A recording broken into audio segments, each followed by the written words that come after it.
My name is Sam. I'm the Partnerships and Communications Manager here at Fairy God Boss. And Fairy God Boss is the largest career community for women. Our mission is to improve the workplace by increasing transparency, and we offer a ton of great free resources like anonymous company reviews, job listings, articles, virtual recruiting events, and so much more to help you succeed in your careers. Before we get started, we will be taking questions at the end of this webinar. You'll find the Q&A box at the bottom of your screen. You can leave questions as yourself or anonymously, so feel free to ask whatever comes to mind. And we'll also be recording today's webinar and sending it out in a follow-up email. So if you miss anything, you want to rewatch it back or share it with a friend, you will have the ability to do so. Here with me today is Helen Hanison, an executive coach, founder, and writer. Thank you so much for being here today, Helen. Over to you. Oh, you're very welcome. We had this booked earlier in the year, and for all sorts of very good reasons, it's felt like a long and winding road. So I'm really, it feels very significant to be here actually. Thank you. I'll just start a little bit. I can see the numbers still creeping up. So I'll start to just introduce myself first and hopefully allow people to sort of catch up that way. And then we'll kick in. As Sam has already said, there'll be questions and Q&As that we can hold to the end. There are some very simple sort of yes and no, or, one-liner questions, and do feel free to sort of respond to those sort of if a quick response comes to mind. You'll spot the difference as we go through quite easily, I'm sure. So my name is Helen Hanison. I'm an executive coach. Today, that means I help seasoned professionals who feel stuck at some kind of career crossroads and want help to realign work that they love with the life that they wish they were living, and then act on that. Now, an awful lot of the people I work with are women, and often I find they're striving for a career comeback. And really driven by the feeling of making up for lost time, actually, which, to be honest, is my own story, which is why I'm quite so passionate to always talk about that particular crossroads, not that my work is limited to my own focus. I guess my career story could be called From Career to Motherhood and Back Again. And that's why this presentation is all about how to navigate your career and motherhood. It feels particularly on point at the moment in our current corona context, because we're all working from home wherever we are in the world, and I am hearing the commonality amongst certainly my female clients is that the work and the mothering is colliding like at no point ever before. It's almost like whatever age your kids are, they've regressed to toddlerhood in some ways, and that that brings a lot of things back. We all regress there in our roles, and how hands-on do we need to be, and how do we protect some space for ourselves, and where is the line? It's different for all of us. There's not a right or wrong answer, but it's interesting to me how pertinent that is at this strangest of times. So we'll touch on that, where that sort of segue resonates as much as the more traditional career break, mothering, go slow career-wise, I stepped back altogether, or sort of something in between. So we'll cover that all. Right, I can still see the numbers creeping up, actually. I see what you mean about it being a bit slower today, but I'm going to start. Now, let me just, sorry, slight technical hitch. We'll start to go in. The question here begins, it may be a little bit controversial to some. So, get ready. Let me know if it lands that way for you. It's a bit of a thought-provoking one. Do you feel trapped in the career you wanted? It's kind of interesting. It brings up stuff about your past self, who you are today. And really, that's where I'm coming from. What I'm going to do is share with you today what I feel like I've learned, and we'll see how much of this resonates for you as well. The first thing that I'll walk through is why I go around busting the myth about work-life balance, and why, what there is, I think, instead, that we should be aiming our sights on. And what that is, the single thing all careerist mums actually want, if it's not work-life balance. Then we'll work through how to check for your hidden gaps in your belief behavior chain, because actually that, if we can really unpack that, what that means for you specifically in your situation, that's where the dissonance is. So it becomes incredibly important for really solving for the right problem, because that's where it lives. From there, I'll walk you through 5 sort of much more directional steps, actionable steps that you will be able to take on your own. And sort of at the very end, I'll let you know how to get in touch with me. So you can ask for a free framework that I've generated for my own one-to-one clients, but would be very happy to share with you also and just prompt you through those steps. The point is that you will end up leaving with ideas, with knowledge about how to build the picture where your career and your mothering have synergy instead of live at conflict with one another. And equally, the most important bit, how to tie that to your reality so it doesn't, it lives in I can land, not hopes and dreams. So I said I would bust the myth of work-life balance, and this is what I mean. Balance isn't actually ambitious enough. And what I mean by that is, to understand, we have to sort of look at what can't be seen. Balance to me is about accepting a juggle. It's about understanding how your time is traded with the thing that actually matters to you more, and whether the balance of time is sitting in the right place in that context. So some simple questions here to sort of help you unravel, whether you're feeling this version, or which version of conflict you're feeling, if at all. I suspect if you're here, then there's something that's sort of, tugging at your sleeve, if you like, or in this orbit. Do you feel conflicted about competing priorities of work and family, work versus family, I could say? Some people do. Really, they're very clear which one is the most important and which one is pulling them away from that. It's not always the same, but they have clarity. For others, the point is exactly the opposite. Both things are the most important. And how impossible a quandary is that to resolve? They both speak to different parts of you, your identity, and the roles that you perform, are really intrinsic to who you are.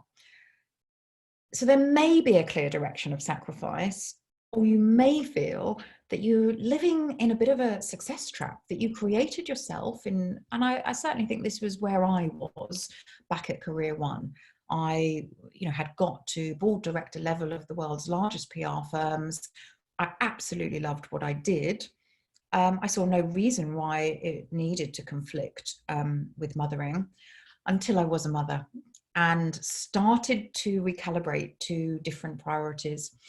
And it shouldn't have been as incompatible as it was, actually, but at that level, at that time, it just was. And I tried a bunch of things. I moved from the firm where I was a board director and went to a smaller firm, very intentionally with this move, not as a board director, selling them and letting them benefit from the expertise. I was as engaged as I knew to be, but didn't want to be the one with the responsibility for the P&L and, up at that level of commitment.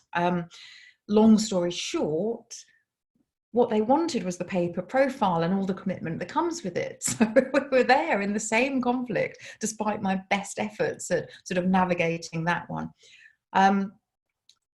Ultimately, my own story is I left. There were some lost years. I moved country, moved to the States, moved back again, wrote a book. I did all sorts of things, hoping each time genuinely that this would be my route out of my career crossroads. But it wasn't until I went to do my second degree, a psychology degree, that I finally found that jumping off point to, the new career, the new pathway that was mine. And it's that process, the lost years as I sort of remember them, that now my work is about saving others from. So they're not doing it in a silo on their own, and it's smoother, it's without the lost years.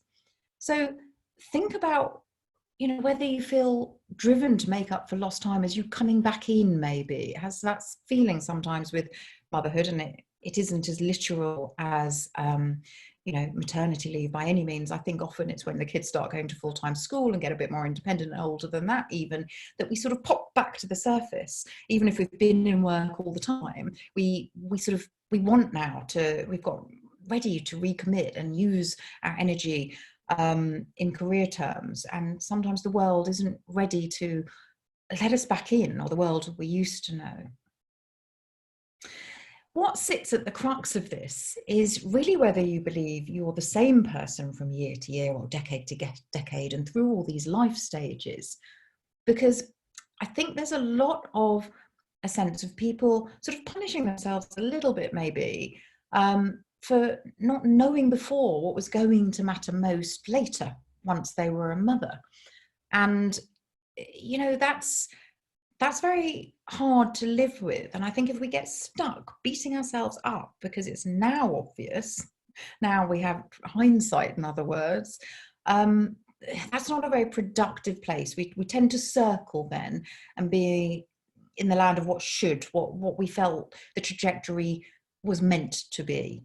And that actually blocks us from ideating from where we are and what would suit us now. So it's just something to watch for. When I say work-life balance isn't the be-all and end-all, I don't mean there's not some juggling. I do think there is. Clearly, we are all one person and there are different facets of ourselves. We could get into identity psychology at this point, but let's not. So it's still about juggling these different facets of ourselves, as I tend to call it, these other identities we have within us. We're woman, we're mother, we're wife, we're careerist. But it's sort of with different balls. It's not about the ball of work and the ball of life and somebody else saying, here's the way to cut this cake. We are the ones who need to be choosing how, you know, they coexist together for ourselves. In other words, we need to be autonomous about our choices, and to do that, we need to be really clear about what drives us, not what used to. So the first step is about checking for gaps in your belief behavior chain, because this is that place where the dissonance shows up, and it can really help us out to see where those conflicts are born from. And that's the beginning, really, the context that we need before we can get into the 5 steps and start fixing them, or at least reevaluating them, and sort of giving a sanity check, if you like, on where we are, where we're headed, and making sure that we're moving into the vision, the future that we want for ourselves. The first stage is going to sound ridiculously obvious, I realise. Start where you are today. Now, the point here actually is that it's crucial that you sort of step back and take stock of where you are at this time. And actually, I think this is incredibly pertinent for the context we're all sort of been thrust onto without our choosing at the moment with the global pandemic. You know, it's about self-awareness within the context of today. So what problem needs solving? I think too often we tend to think in career terms that situational change will be the solution, where actually achieving a job change doesn't change much. It's more like a reset button. You end up with the same constellation of conflicts or factors or synergies that you had before, but maybe the cast of characters changed, or maybe you gained a bit on the commute but lost a bit in the scope of work. You know, it's not looking deep enough, and that's what I mean. So we don't want to be in a loop. If we're bothering making quite, you know, hard effort, making this kind of effort is not easy. It's disconcerting and it's disruptive. So if we're putting ourselves through that, we don't want to be doing it in a loop, reliving the same narrative sort of on repeat. We want to be feeling like we took action so that we didn't have to be stuck in our stories any longer. So it's about forwards motion. And finding that right problem is therefore key, and why I stress start where you are today. What I mean more literally is Don't start from where you feel you should be, where you were meant to be. I'm stressing this not because I think you're silly, but honestly because I coach seasoned professionals who are highly intelligent, very successful at what they do often, and this is a very common sticking point. It's hard to let go of the ought self, and that's what I'm signposting, I guess. It's really important to accept where you are today, accept what is, and just keep reframing what the problem is for you. What is the single thing holding you most stuck? And I'd love if that were one of the questions you sort of sit with now and drop something into the Q&A for the end. What is the single biggest thing holding you stuck? Because it's important to accept what that is and reframe it until the problem is actionable. You've got to look at it from the lens of, can you beat this problem? If it's bigger than you, actually, in terms of career agility, it's not a real problem. So you move on with figuring it out and you move to the next layer. So in other words, I'm talking now to a past client. If your problem is that medics shouldn't have to face life and death decisions on an everyday basis, or you wish you hadn't taken a career break in hindsight, or that maybe creatives should be paid more to create, all those things, they're not things you can win. So we have to make sure we're working to solve a problem that is actionable. And that's what I mean. Taking those client examples, they were all real. The medic needed to move away from high stress contexts and identified the area of work that she was just so incredibly passionate about was research. She still wanted the interaction with the families. It was still pediatric. There was a lot there. It wasn't throwing the baby out with the bathwater, as the saying goes, but it was unpicking the layers. So we really understood the piece, the single piece that was causing her so much dissonance on an everyday basis. And the mums struggling for the career comebacks, one needed a fresh jumping off point altogether into a new professional lane, while another built a non-executive portfolio because for her, the directorships were to harness her seniority that she'd accrued over all those years, but in a flexible way, and to use her autonomy so that what she worked on, the scopes of work, she got to choose and say yes and no, really mattered. She wanted to be contributing something to the world. And so she now has a constellation of these non-exec director positions that are all around causes and issues that she feels very strongly about. And the creative created congruence. So she now gets paid doing work that is valuable, but connects to her own business. So she's made it an income stream, the creativity, in other words, and it's found a way to do that. So assess your career life picture is in this step. What are you naturally curious about today? Another question I love seeing what comes out for people is, who do you secretly envy and why?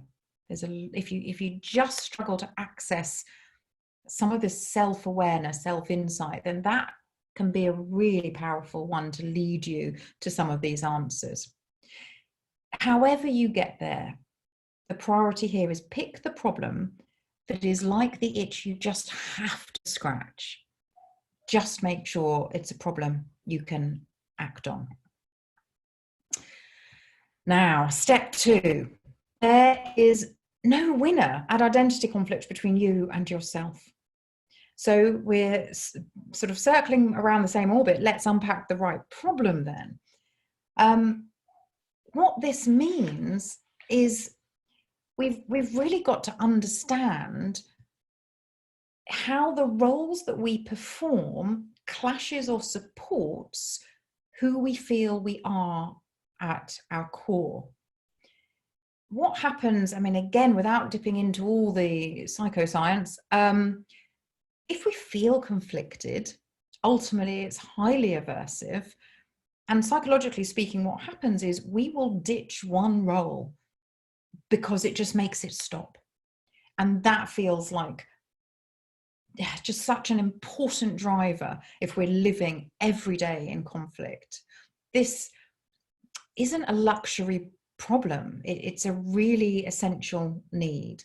So it's about saying which is the most important without letting the barriers, the practicalities, so the constraints all sort of, live in a swirl around your thought processes. Separate them out here so that you understand what matters to you most, what is running through you at your core like a stick of rock. What can't you not have in your life? You might ask, what are your values? What are the important drivers for you? Because those are the things that you need to express within the work that you do. Also, they are the things that sit behind those moments in your career or in your life where you feel so violated, so betrayed, so angered, so resentful. There's like quite an explosive surge, even if it's momentary. What happened just then? When you hit that moment, and actually right now, maybe time is on our side. We're all under stress. Life is uncertain. So is the future. If you notice that feeling, you may find, or you will find, that there is a core value sitting behind that for you. And that again helps you illuminate what the problem is. So that piece is something you must have and you're not getting. Step 3, the best and the worst advice. Anticipate the changes you don't know about yet.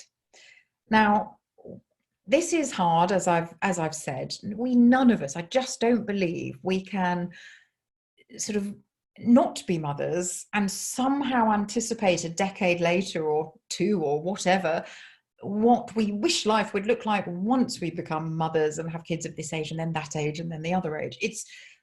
It's just, I mean, that's why it's called an evolution. I think women in particular go through so many of those through our life stages, but it's not just the sort of physical changes we go through. It is the social, the emotional, and the careerist ripple effects of the biology that happens for us all as we become mothers. So it's really hard to anticipate specifics. It is really not hard to create a compass for your own congruent career so you can keep checking it, keep course correcting if you notice you're going the wrong direction, and keep that sense of autonomously choosing how to be an architect of your own choices at times of change, every so often to sort of give, as I call it, the sanity check. It's almost like your own annual review, rather than somebody else saying what they have valued you for this year and here's a promotion or here's a pay rise or there isn't. What about you and your own motivators? And that's really what I mean by this career compass. Now, there is a bit more practical how-to with this one. This is about, I guess, naming your career quest and understanding and accepting that it probably does change, once your landscape has changed, I guess we could call it. And that then maps onto the sort of corona version of change, as well as motherhood, that we started this presentation all about. So to shape career congruence, we really need 2 things. We need a career compass to connect who you are, what matters most, and what you do, how you act. So the 2 things I'd encourage you to do is a bit of a reflection. First of all, a reflection on your work view. And you could sort of set the timer for half an hour and just note a stream of consciousness almost. And here's the questions that you would ask yourself. Why work? What does work mean for you? What defines worthwhile work? What does money have to do with that? Where do growth and fulfillment come into it? Then do the same. Again, no more than 30 minutes, but this time on life view. What is your life purpose? I mean, it's a big question in lots of very rich tools and coaching, but I'm conscious not everyone sort of has that sort of objective guide to walk them through the process. So here's some questions you would ask yourself when it comes to this. Where do relationships, family, community, country all fit into your view on life and what makes a good life? What is the role of happiness, fear, anger, sadness in your life? How do they serve you? Now, once you've done those two, and I'd suggest maybe different days, consider where the two views have synergy, but also notice where it shows up they're conflicting. And they're working against each other. Does one drive the other maybe? And if so, how? And just sort of note down some of those answers to your own questions as you come back to it that second time. But this is probably a really key step, because to have a congruent career, your views about work and life do need to be well integrated.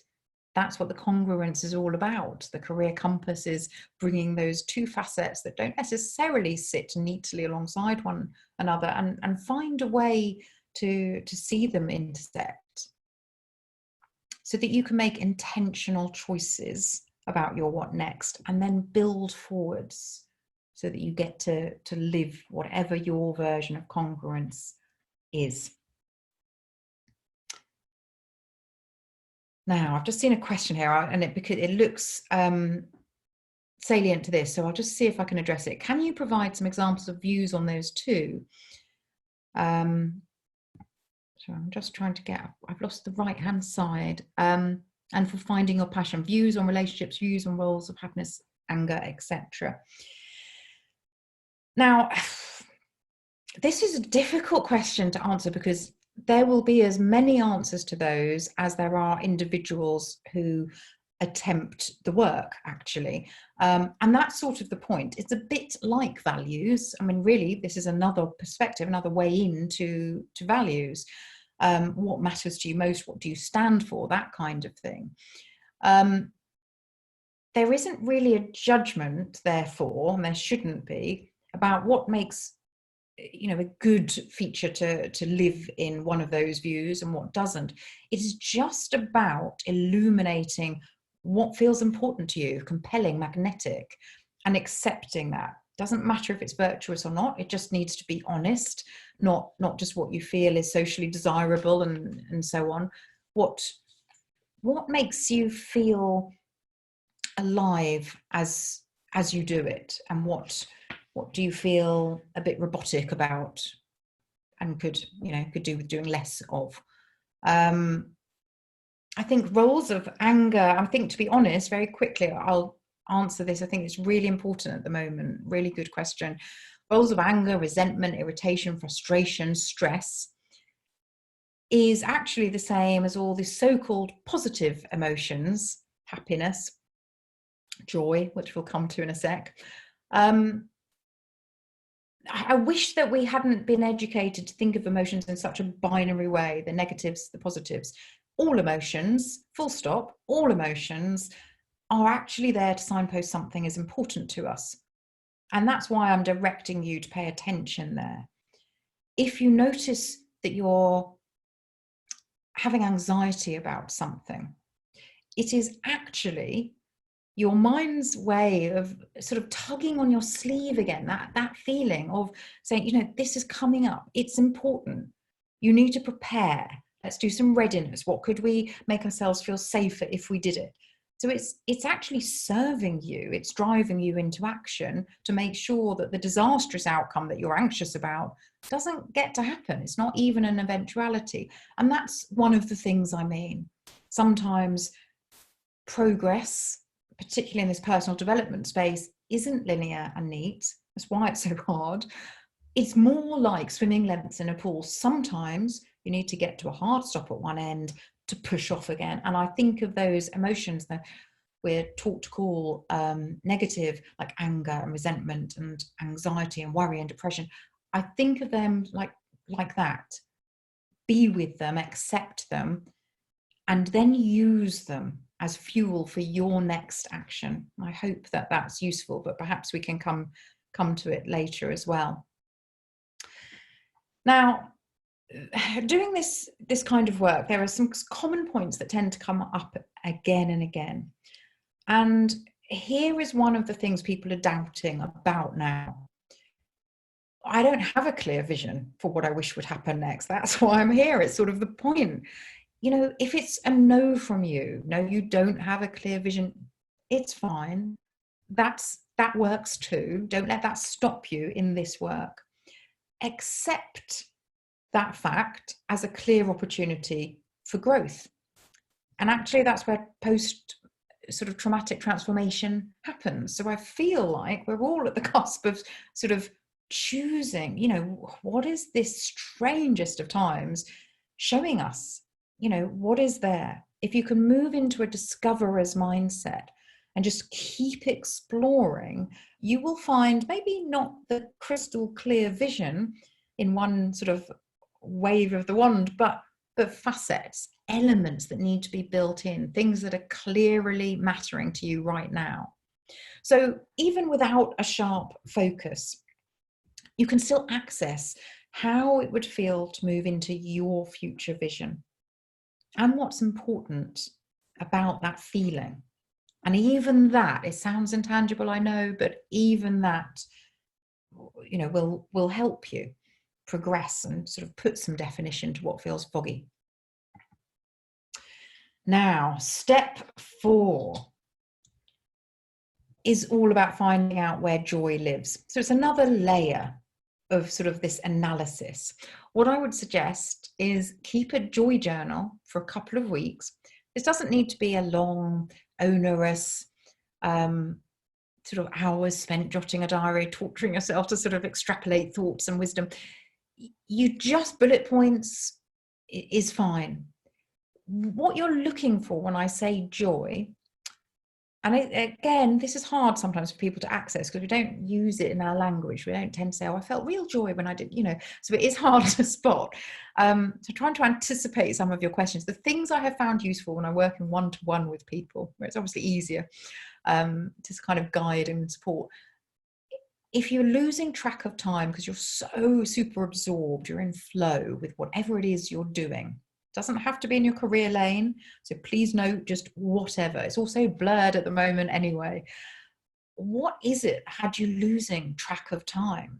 Maybe there's one element of what you do that stands out hugely, sort of in the landscape of all the other things that sit on your action list.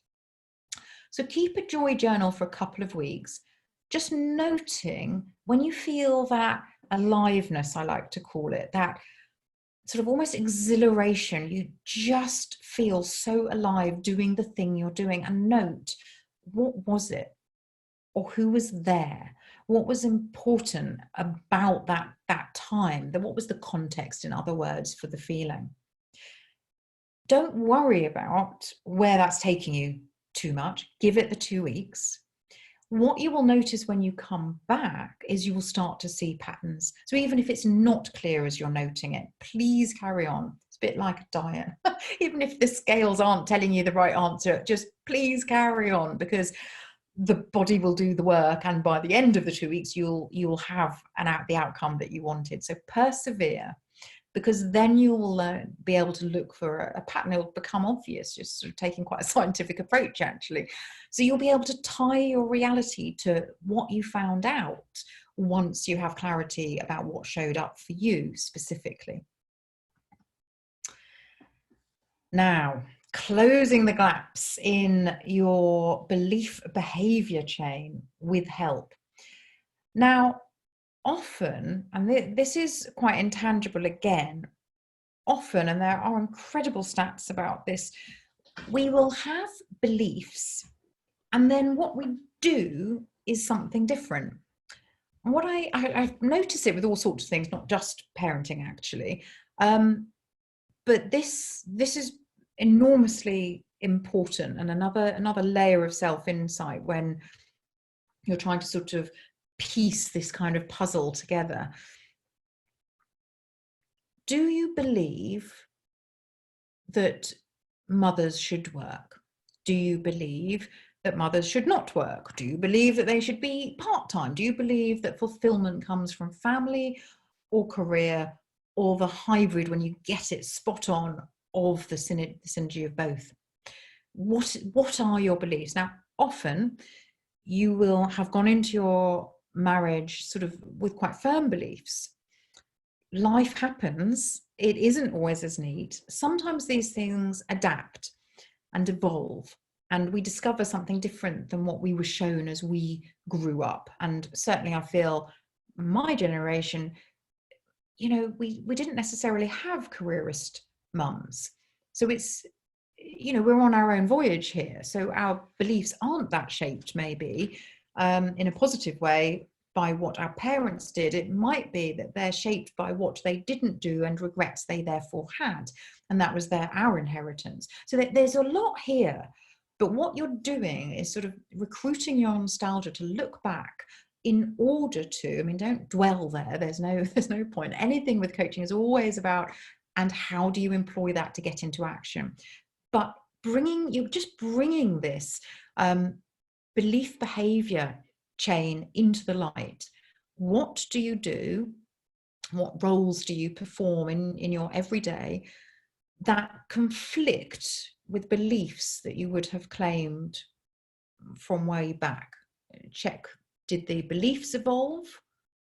Or is it that the beliefs actually didn't erode, but life happened and you've ended up trapped in a way that you're having to perform this role that is counter to something that you feel is important?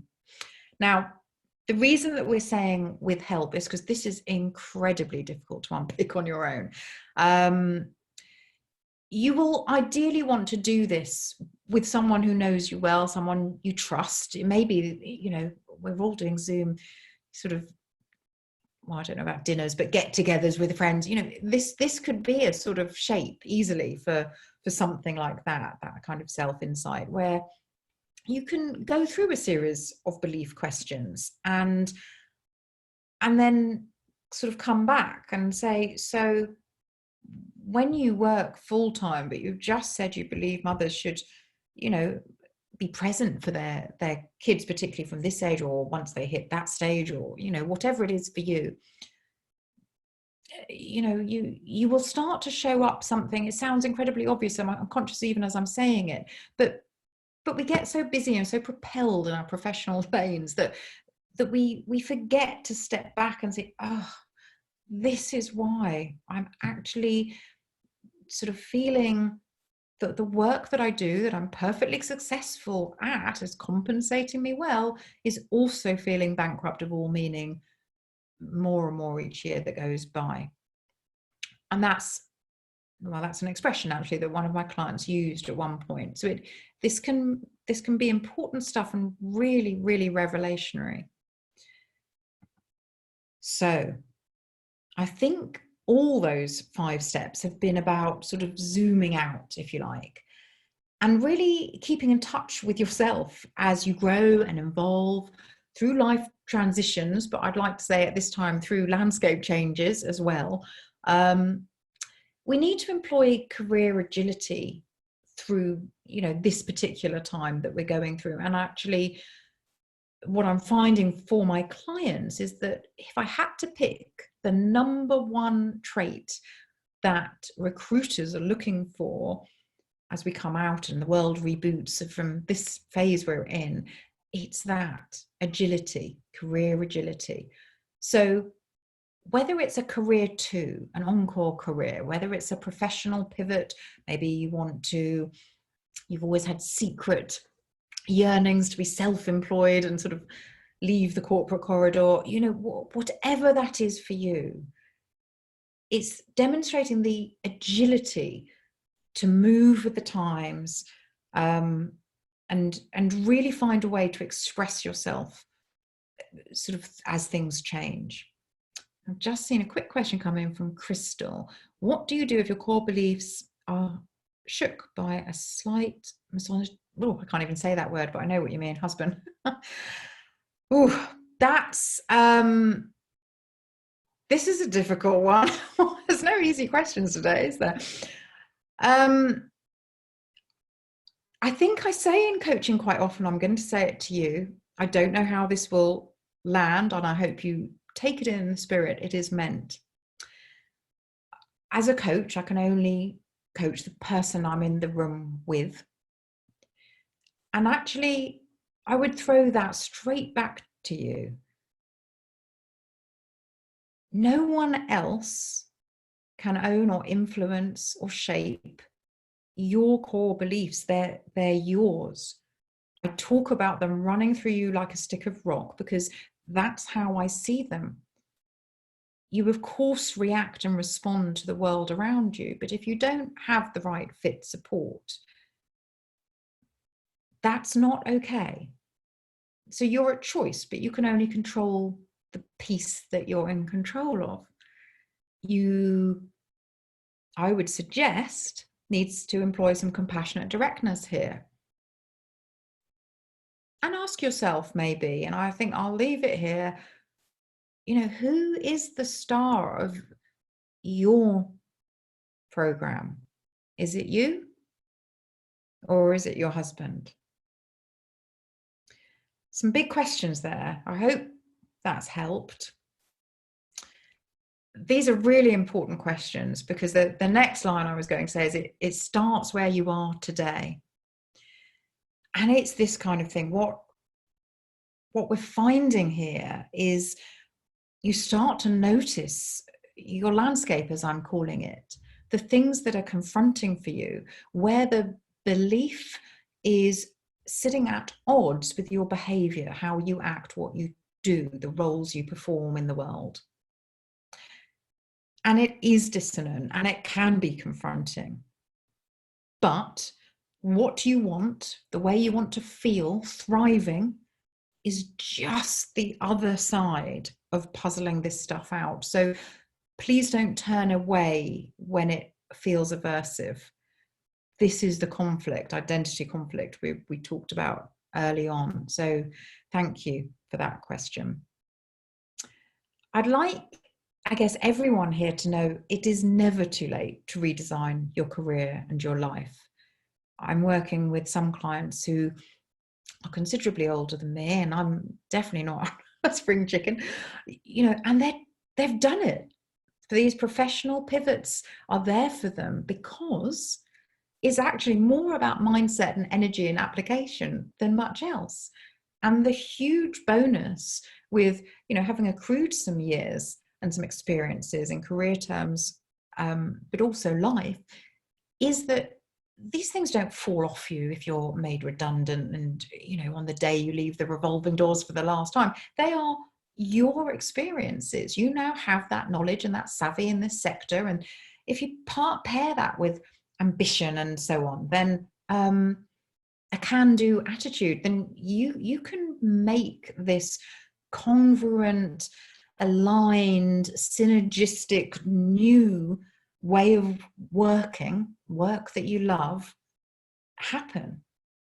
But actually, the really important nugget of knowledge to know is that even by striving, even doing this work, these 5 steps might, be called the beginning, if you like, you'll be happier. There is something about pursuing fulfillment that makes us happier, even in the striving. So it's not about the destination. It's that saying, it's about the journey, the pathway. So the last question, what action are you going to take to get yourself started. And to that point, I guess I'd like to end just about in time saying, you know, if you would like to sort of get some help and lean in to get unstuck, there's a few different things. And I think this email link will come out with the recording of this as well.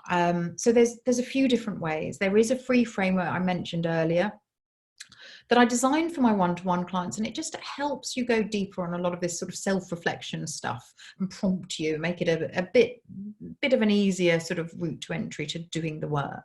So do just send me an email on that link, helenhanison.com.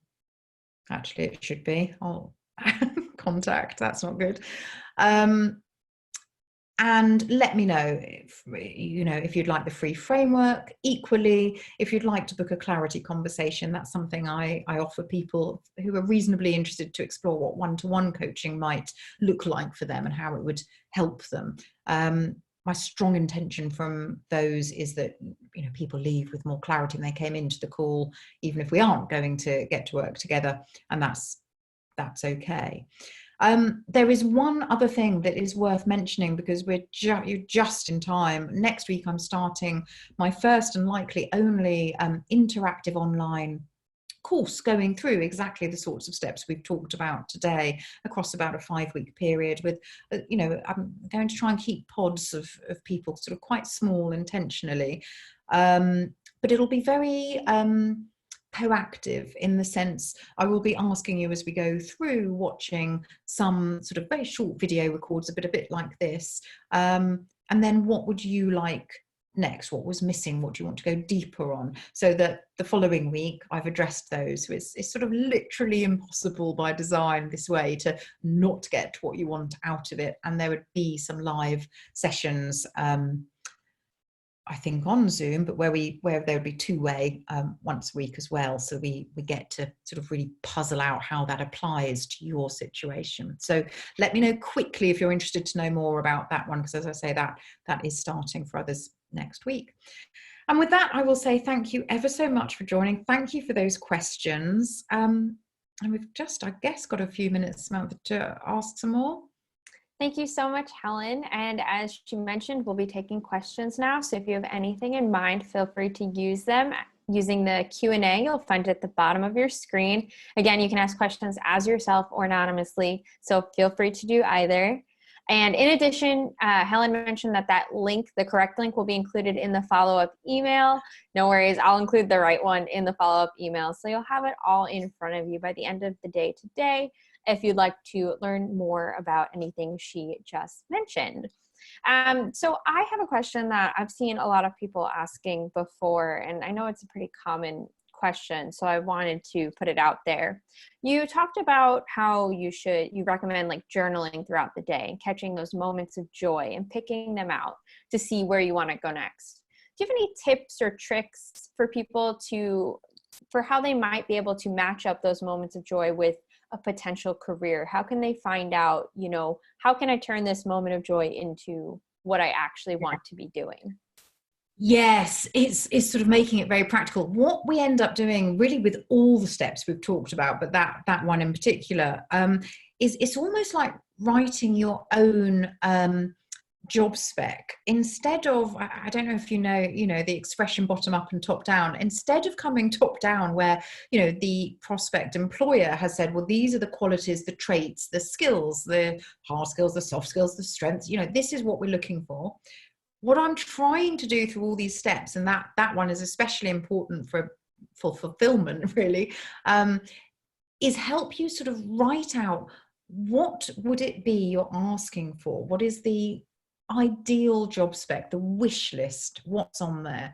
And what you need to ask once you've sort of collected, seen a theme or a pattern, or sort of noticed there's one or two things that, you know, regularly, reliably, consistently make me lose track of time. I look up and hours went by, I thought it was 20 minutes, you know, that's the flow is the biggest tell that you're onto something. Once you've collected at the end of the 2 weeks your pattern, you know, what was it you were doing that elicited that magic dust of joy, then you can start to consider, well, what roles are out there that would allow me to be doing not maybe that all day every day, but more of that. Where is that the hero of my story?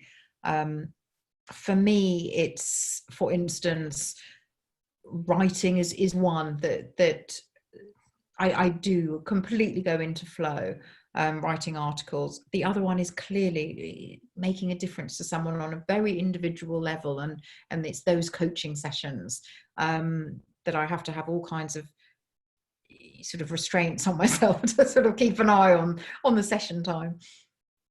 But it'll be, you'll know when you have that diary and the hindsight from the 2 weeks, you'll start to know.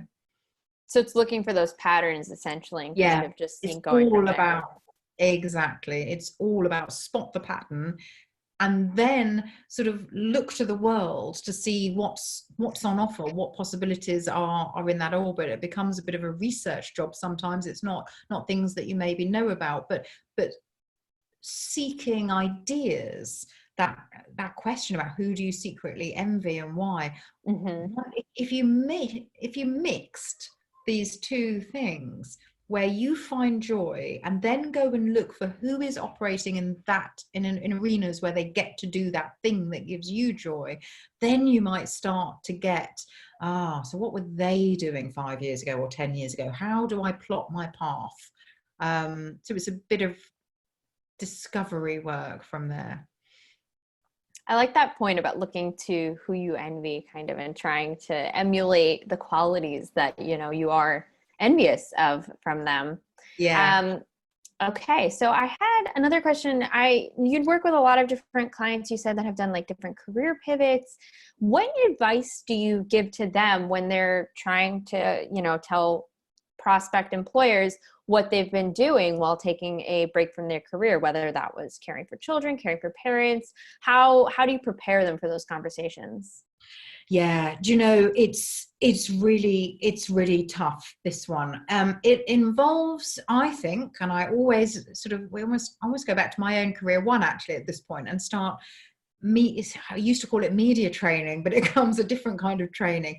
You have to practice directly saying what you did.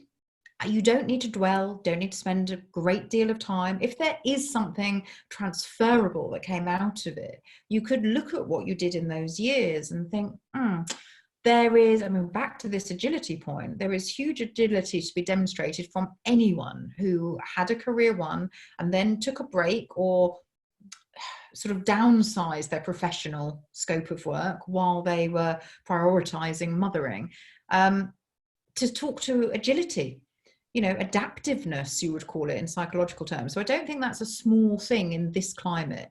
But it may be some, I know some people who have an accounting background then start doing trustee work for a charity that, is around the corner, or for their school, or, there may be other things that, if you ask yourself the so what question, if you were an employer and looked at what you did, so what's in there for them, what could they pick up and sort of utilize from their that career context. But I think the biggest, probably more important piece of advice is the emotional one, is it doesn't devalue what you have to bring to your professional pastures, that you took that priority. If you're young and your child is young, you may want to take the opportunity to reassure that you've done that, and somehow find a way to let them know that was important, but it had a shelf life. You're committed. It's finding a way to articulate that. But I think whatever it is that you want to get across, you need to find a form of words that is compassionately direct, and then it's done. Practice it so it fluently comes out. Practice. That's the best advice you could give. And I like that. Oh, continue, please. Oh, I was just going to say, it's a funny one because it's counterintuitive. The more you practice, the more fluent it will sound, more natural it will sound. I know, very counterintuitive.